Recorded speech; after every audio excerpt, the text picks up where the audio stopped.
Salut à tous. Avant de plonger dans cette vidéo, j'ai une super nouvelle à vous annoncer. Vous avez la chance de gagner un iPhone 15 Pro Max. C'est bien cela. Et pour participer, c'est assez simple. Vous n'avez qu'à vous abonner à ma chaîne YouTube, liker cette vidéo et commenter Rocher en dessous dans l'espace commentaire. Le concours se termine le 1er août, alors ne tardez pas. Bonne chance à tous et à toutes. My name's Aaron Ralston. My parents are Donna and Larry Ralston of Englewood, Colorado. Whoever finds this, please make an attempt to get it to them. Be sure of it, I would appreciate it. Le 26 avril 2003, à minuit 22, un homme nommé Aaron Ralston fait du canyoning dans le Blue John Canyon, dans l'Utah. En tant qu'aventurier expérimenté, Aaron pensait que ce n'était qu'un autre sentier qu'il connaissait parfaitement. Tout cela a changé lorsque, par un terrible coup de sort, il a dû marcher sur une pierre instable et est tombé dans le canyon. Il s'est retrouvé coincé au milieu du désert, avec plus de 80 km le séparant de la civilisation.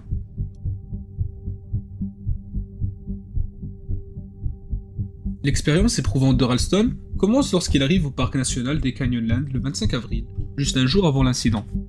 Il est venu un jour plus tôt pour explorer les ravins. Ces ravins pouvaient parfois atteindre 30 mètres de profondeur et moins d'1 mètre de large. Avant de partir, il n'a dit à personne où il allait, ni combien de temps il serait absent, car il ne ressentait pas le besoin de le faire. Il pensait que la randonnée serait facile et qu'il serait de retour dans la journée. La veille de la randonnée, Ralston gare sa voiture ici et passe la nuit pour pouvoir se réveiller le lendemain et commencer immédiatement à randonner. À 9h15 le lendemain matin, Ralston commence à faire du vélo vers le Blue John Canyon, l'un des endroits qu'il prévoyait d'explorer. Il n'a pris que suffisamment de nourriture et d'eau pour quelques heures car il ne s'attendait pas à ce que ce soit un long voyage, mais plutôt à revenir à son camion plus tard dans la nuit. Lorsqu'il atteint l'entrée du canyon, il verrouille son vélo et commence à traverser à pied. Vers 14h45, seulement 5 heures après son départ, la randonnée de Ralston change complètement lorsqu'il marche sur un rocher instable et tombe au fond du canyon, une chute d'environ 60 cm. En tombant, Ralston se retrouve avec le bras coincé entre un rocher de 360 kg et la paroi du canyon. Paniqué, Ralston essaie de tirer son bras, mais sans succès.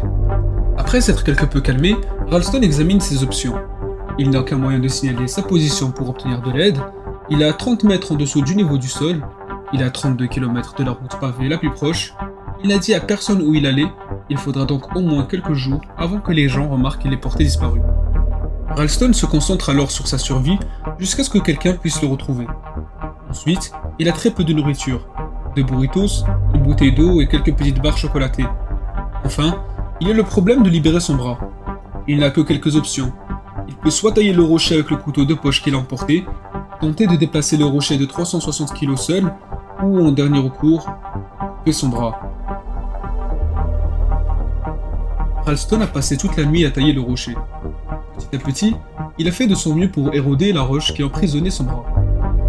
Après environ 15 heures à essayer de tailler la roche, il a réalisé qu'il ne pourrait jamais en retirer suffisamment pour libérer son bras.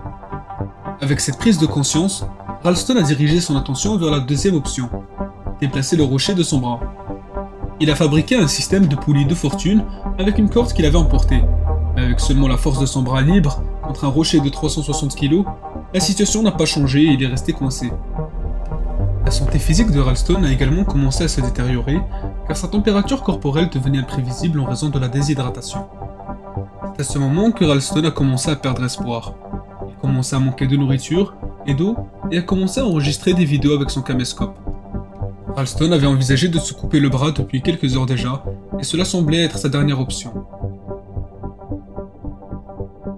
The blood loss and my dehydration, I think, are ruling that out. I think I would die if I cut my arm.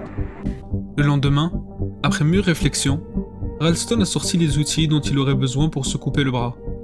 Il a pris l'un des deux couteaux de son couteau de poche acheté en magasin à $1 et a essayé de se percer la peau. Comme il le dit dans la vidéo qu'il a réalisée avec son caméscope, il a à peine réussi à se faire saigner. Jesus. I tried cutting my arm off. I couldn't even barely break the skin with this stupid knife. I tried a couple different blades and all I did was just mark myself up.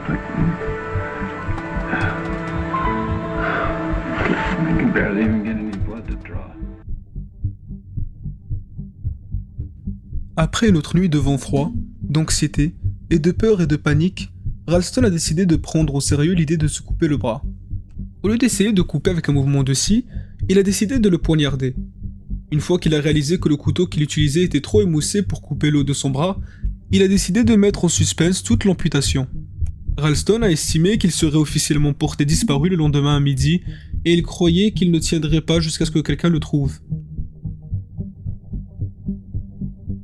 Le mercredi, Ralston a vraiment commencé à affronter la possibilité de la mort. Il s'est enregistré en disant au revoir à sa famille et à ses amis et en faisant son testament. Il affirme que la majeure partie de la journée a été passée à rêver éveillé sur sa vie. Il se souvient que parfois sa famille et ses amis lui apparaissent dans le canyon et il se rappelle même avoir eu une vision de son futur enfant. Le jeudi, cela faisait 5 jours que Ralston était tombé initialement dans le canyon et il en était réduit à boire son urine en raison du manque d'eau. Il a recommencé à réfléchir à son plan d'évasion et a réalisé qu'il n'avait pas besoin de couper à travers ses os avec le couteau émoussé qu'il avait. Il a découvert que le rocher était positionné de telle manière qu'il pouvait casser les os de son bras lui-même, puis couper le reste. Et c'est exactement ce qu'il a fait. Il lui a fallu plus d'1 heure pour terminer le travail.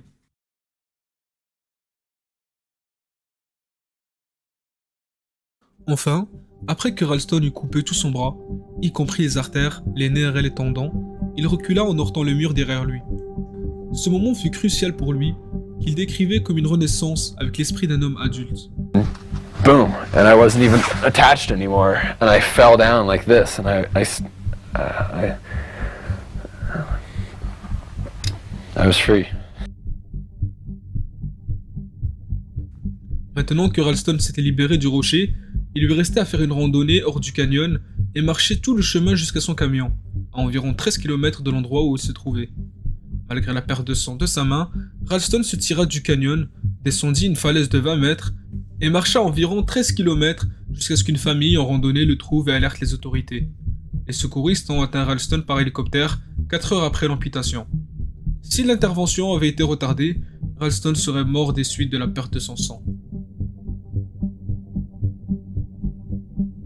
Après l'une des expériences les plus éprouvantes connues de l'homme, Aaron Ralston peut désormais vivre sa vie comme il l'avait prévu. Il est maintenant conférencier motivant et ingénieur, et il a également écrit une autobiographie intitulée « Entre le marteau et l'enclume ».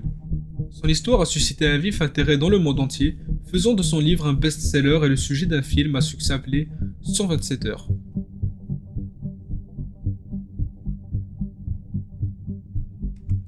Merci d'avoir regardé cette vidéo, et n'oubliez pas que vous pouvez toujours participer à notre concours pour gagner un tout nouveau iPhone 15 Pro Max. Pour participer, abonnez-vous à la chaîne, likez cette vidéo et commentez Rocher en dessous dans l'espace commentaire. Le concours se termine le 1er août, alors ne tardez pas. Bonne chance à tous et à toutes, et merci d'avoir regardé cette vidéo.